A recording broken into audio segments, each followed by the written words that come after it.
We especially thank you that Fran is having a speedy recovery with no pain, Lord. We just pray that you be with us, open our hearts and ears as we study your word today, and be with Fran as she delivers it. In Jesus' name I prayed, amen. I don't want this, you hold it. Okay, do I have a microphone on right here? All right, can you hear me in the back? Can y'all hear me back there? Okay. All right, first thing I want to do, of course, is to thank all of you all. I've gotten so many cards and beautiful flowers that were sent from the Women's Ministry program. I really appreciate those. They've been so nice.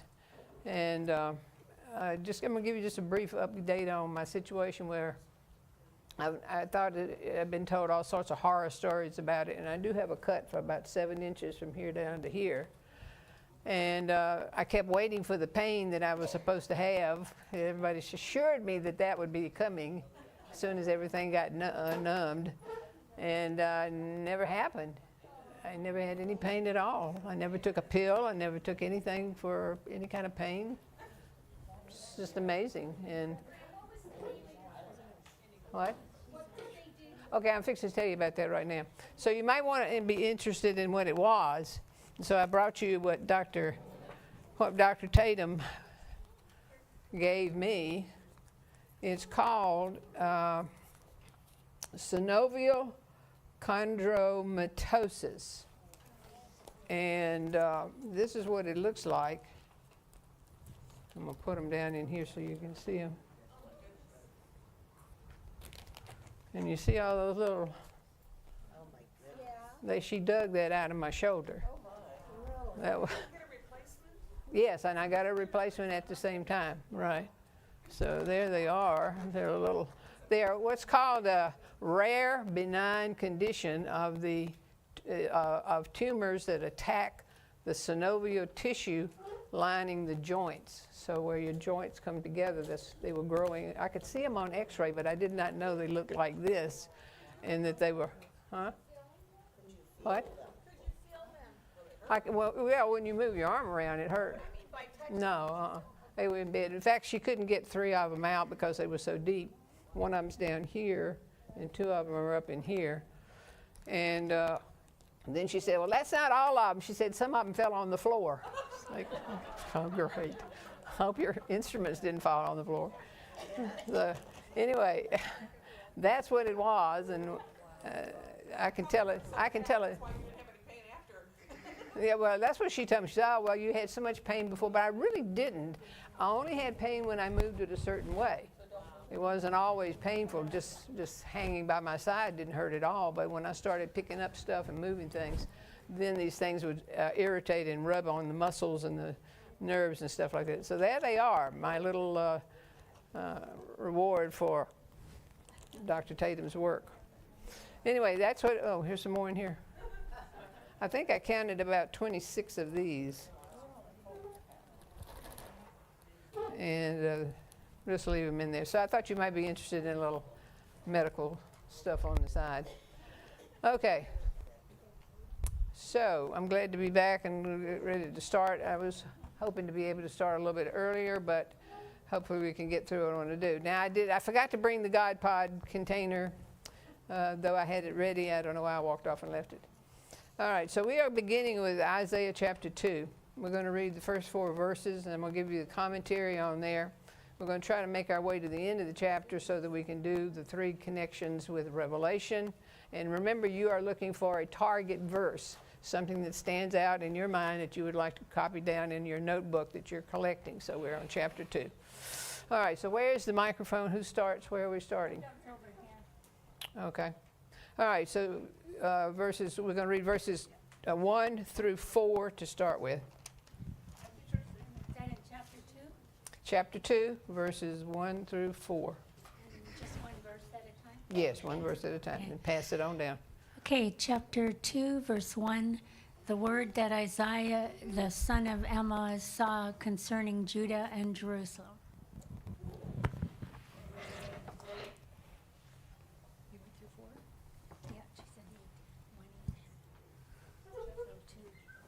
And it shall come to pass in the last days that the mountain of the Lord's house shall be established in the top of the mountains, and shall be exalted above the hills, and all nations shall flow unto it.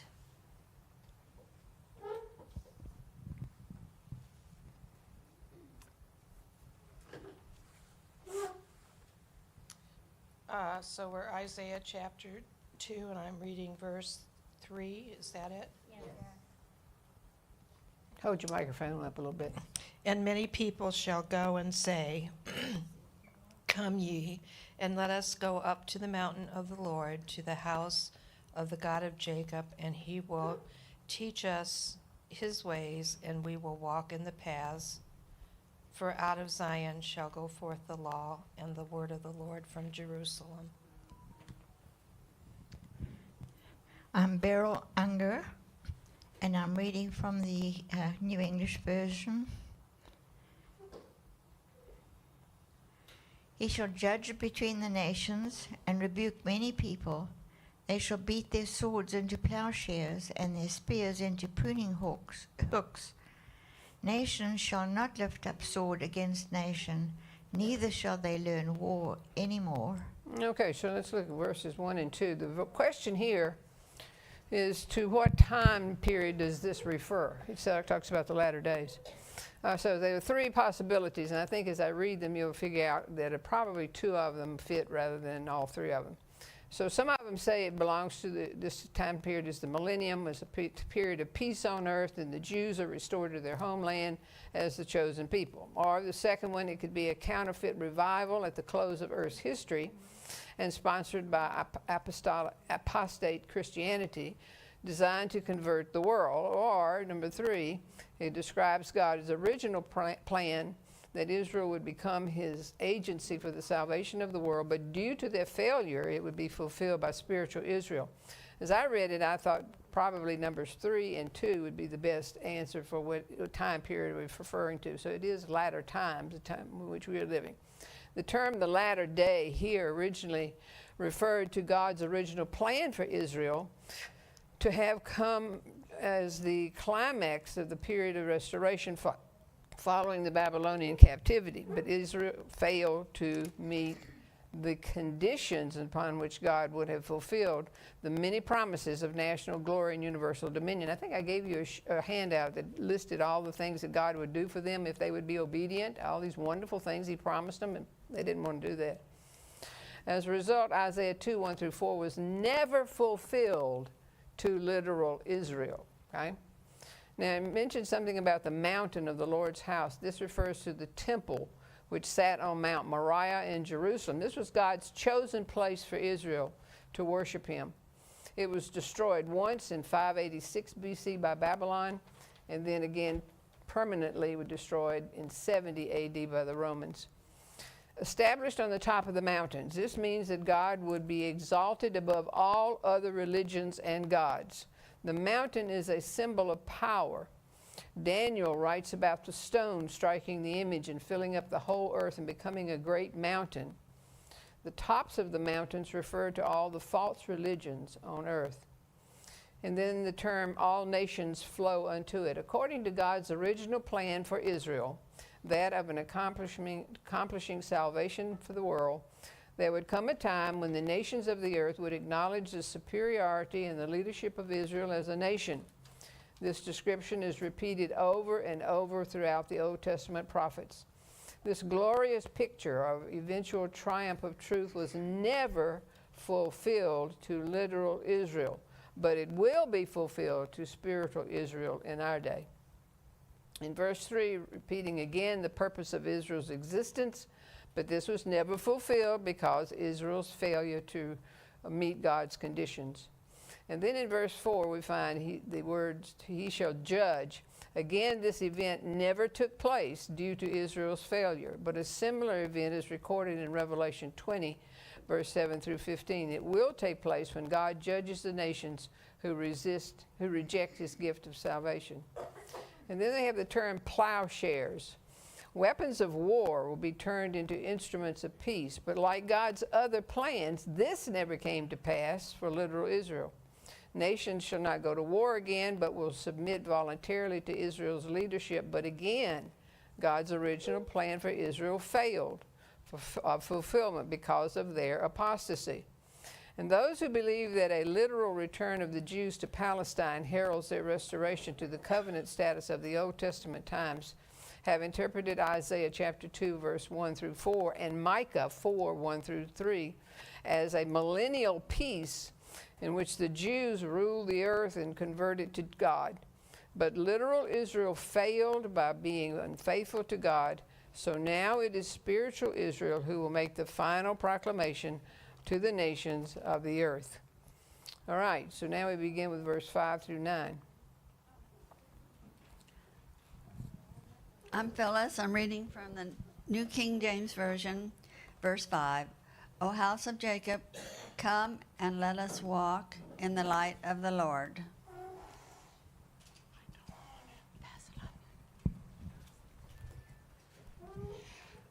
Which verse is it? Okay. I'm Betty. I've got the New King James. For you have forsaken your people, the house of Jacob, because they are filled with eastern ways. They are soothers like the Philistines, and they are pleased with the children of the foreigners.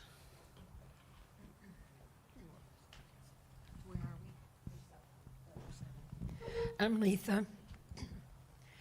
Their land is full of silver and gold. Sorry. There is no end to their treasures. Their land is full of horses. There is no end to their chariots. I'm Phoebe, and I'm reading from the New King James. Their land is also full of idols. They worship the work of their own hands, that which their own fingers have made. Surely I'm reading from NIV, verse 9. So man will be brought low and mankind humbled. Do not forgive them. Okay, verses 6 through 9 describes the actual condition of Israel at that particular time that Isaiah is writing. Israel abandoned God and returned to astrologers, soothsayers, and the sorcerers of Babylon. Did you catch that word, eastern ways? That would be in the area of Babylon. They entered into agreements with foreigners. Israel was no longer a separate and peculiar people, but one with the world in politics and trade and in religion and wickedness. In verse 7, it mentions silver, gold, and horses.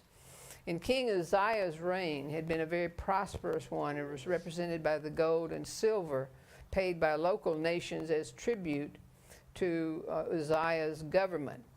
The horses represent military power and reliance on material means and not on God's protection.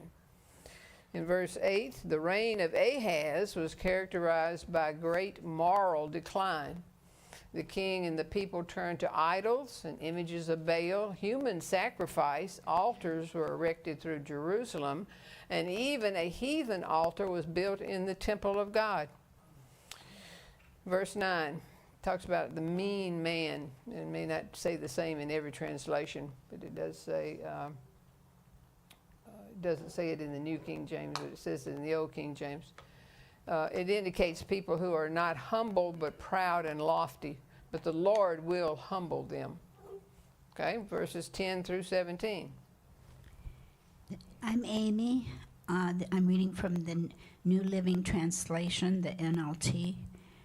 Crawl into caves in the rocks, hide in the dust from the terror of the Lord and the glory of his majesty. Linda New International Version. The eyes of the arrogant man will be humbled, and the pride of men brought low. The Lord alone will be exalted in that day. I'm Joyce, New King James Version, verse 12.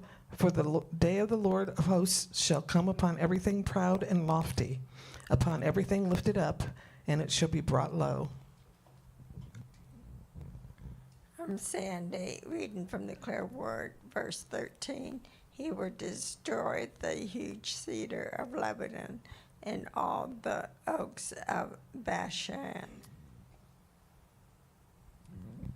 I'm Linda, verse 14, New International Version. For all the towering mountains and all the high hills. Isaiah 2:15 from the Clear Word. He will destroy the tall towers and lay waste every strong fortress.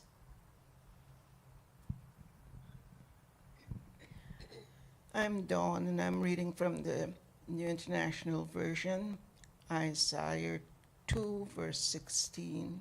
For every trading ship and every stately vessel. Verse 17, the arrogance of man will be brought low, and human pride humbled, and the Lord alone will be exalted in that day. Okay, verses 10 through 17 refers to the day of the Lord, when Jesus returns to redeem his people and to destroy the wicked and begin his reign.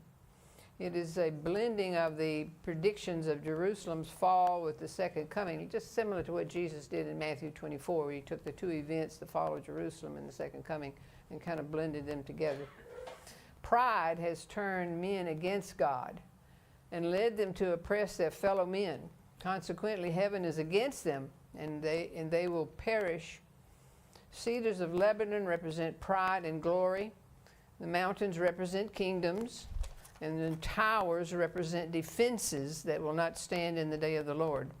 The ships represent commerce and business that is built on greed and selfishness. All will end in the day of the Lord. Doesn't that sound like today? It is so typical of what is going on today. Okay, so now we're coming to verses 18 through 22. I'm Maggie, and I'm reading from the New King James Version. But the idols he shall utterly abolish. Carol, reading from King James, verse, let's see, what is it?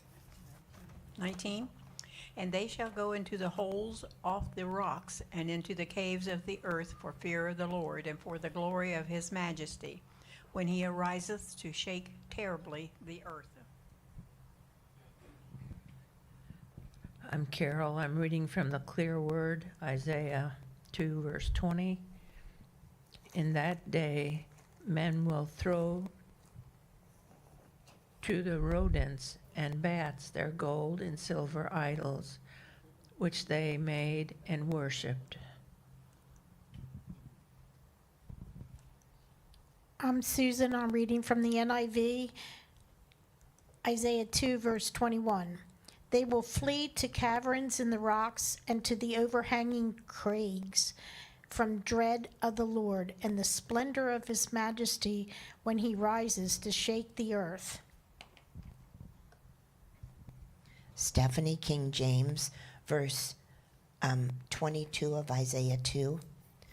Cease ye from man, whose breath is in his nostrils, for wherein is he to be accounted of? Okay, beginning with verse 19. It repeats the efforts of the wicked to hide from the day of the Lord. It is the voice of God that shakes the earth with a great earthquake and brings destruction to large cities, removing islands and tearing mountains from their foundations. In verse 20, the idols may not be literal, but may be heaps of treasures of gold and silver, which now prove utterly worthless. In verse 22, don't trust in men, turn to God and find in him your help and strength. Again and again, God warned Israel not to trust in alliances with neighboring nations like Egypt. They are not your friend. Trust in the proven power of God, the God of the Red Sea, the God of the walls of Jericho, the God that destroyed Sennacherib's army of 185,000 soldiers. God's power is sufficient. All that men have made and are so proud of will account for nothing in the end. These men will perish along with what they have made. The Lord alone will be exalted in that day. All right, so that brings us to the end of the chapter, and that gives us the opportunity now to do a little research here for you, or for you to put yourself to work. This is what I want you to do. I'm going to give you the 3 verses in Revelation and the three verses in Isaiah chapter 2 that you're going to look for the connection between those 3 verses with Revelation. So if you want to put on your paper, all the chapter, for the chapter is chapter 2. So there are 3 chapter 2s. So we've got Isaiah chapter 2, verse 3. Okay, that's the first one. So write that one down. Isaiah chapter 2, verse 3. Then you're going to look in Revelation chapter 22, verse 17. Okay, Revelation 22, verse 17. All right, now hold that for a minute once you got that. Everybody got that? Okay. All right, the second one is again chapter 2, but this time we're going to look in verse 8. Chapter 2, verse 8. Then you're going to go to Revelation chapter 9, verse 20. Okay. The third one is again chapter 2, but it's going to be verses 20 and 21 in Isaiah. And then you're going to go to Revelation chapter 6, verse 16. Has everybody got that? Okay, now you're looking for either connect words that connect or ideas that connect. I try to make it as easy as possible. There are a lot more than this than we could have used, but these are the easier ones to find. All right, and then you are somewhere along there, put your target verse down. Then I'm going to set my clock for 7 minutes and see what you can do within that period of time. Are you ready to go?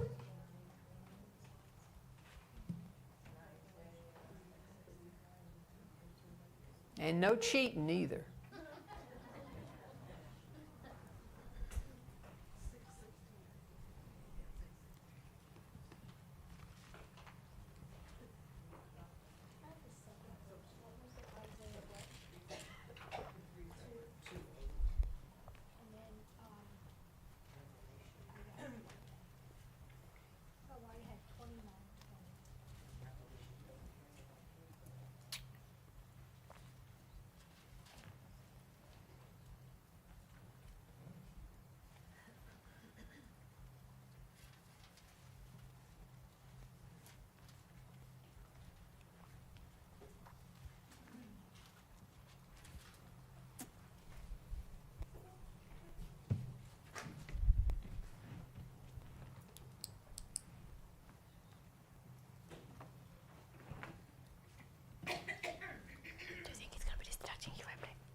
Do what now?